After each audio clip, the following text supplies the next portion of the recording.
Hey folks, this is Nico Winstead with Palisade Realty. I'm going to give you the quarterly market update here in San Diego and really across the nation. There's a number of things that if you are looking at property, it's very important to understand the market that you're operating in. That way you can be competitive, but at the same time stay safe. So what's going to happen is over the next 2 minutes, I'm going to highlight a couple of major key aspects of the market. In other video, I'll go into more detail. And so if you have any questions, feel free to make a comment or shoot me a message directly. I'm more than happy to help. Now, the big deal is that we're not in a normal market, okay? What we saw with COVID-19 is that it did have an impact, but there was a massive rebound from it, meaning the national median home price in July was actually up 8.5% year over year.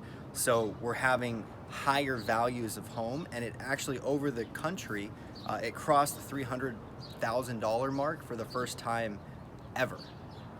And even on the West Coast, it was even higher than an 8.5% year over year increase. It was actually closer to a 12% year over year increase. So on the West Coast, we're seeing values climb even faster. Existing home sales, which is another key indicator of the market, hit a 14-year high in July 2020. So even with all the crisis going on, the reality is that there's people buying up homes and it's taking away inventory from the market. New home building permits, which is another key indicator that we pay attention to understand market climate. New home building permits hit a 13-year high in January 2020. If you look around your neighborhood, you're most likely seeing some properties being built. Now in April, it actually dropped to a 5-year low. It plummeted 20% year over year. But check this out, in July, it jumped back up.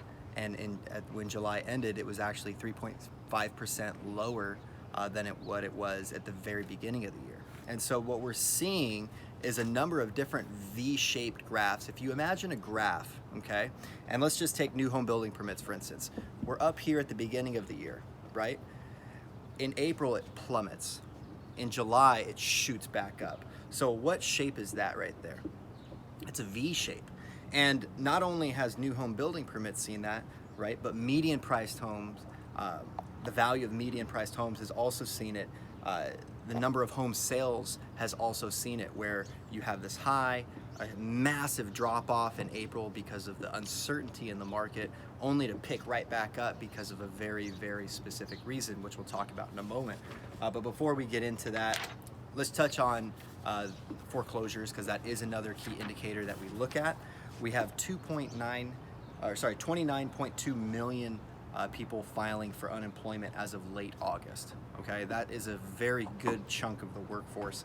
3.9 million homeowners are currently in forbearance as of early September, which is roughly 7.4% of all mortgage loans. That is a very big deal.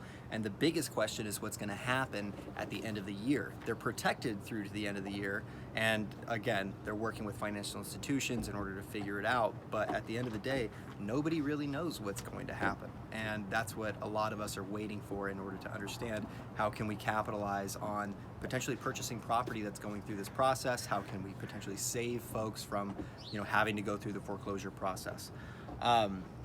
Now, the first week of September, and this is the biggest reason that the market is still doing great, is that interest rates are absolutely at an all-time low.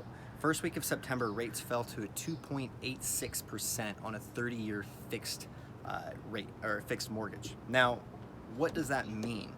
That means in the almost 50 years of the Federal Reserve dictating interest rates, that this is the lowest that they've ever had them. That means that home buyers today can actually afford 9.3% more home than they could in September of 2019. So what does all of this mean? What it means is that there's uncertainty in the market. What it means is that there's government control, not only around the foreclosure process, but also control around the rates themselves and how much it's going to cost a borrower in order to borrow money. And so what that does is it stimulates people to still buy. It allows people to still go out on the market and to still make purchases, which is why we didn't just continue to see this drop off like we did in 2007, 2008, 2009. What we saw is a very steep drop, only to rebound very quickly because of these government programs and initiatives and them stepping into the market. And so what does it look like over the next couple of months? What it's going to look like is that there's an inventory shortage. There's a lot of people looking to buy. There's not enough inventory to go around. And what does that mean? That means values are going to continue to climb. Now, as interest rates go up, we'll see what happens with that. As the safety and forbearance and the protection that they have right now through to the end of the year, we're going to see what happens with that. But as of right now, if you are looking to purchase property, it's a fantastic time to do it. The reason being is because borrowing money is going to be the cheapest it might ever be in our lifetime. It could be very, very quickly that window of time runs out.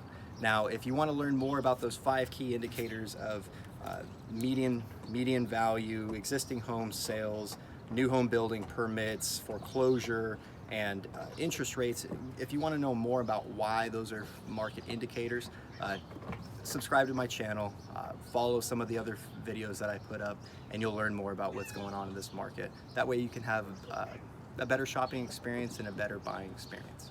If you have any questions, feel free to reach out. Nico Winsett with Palisade Realty. Talk to you soon.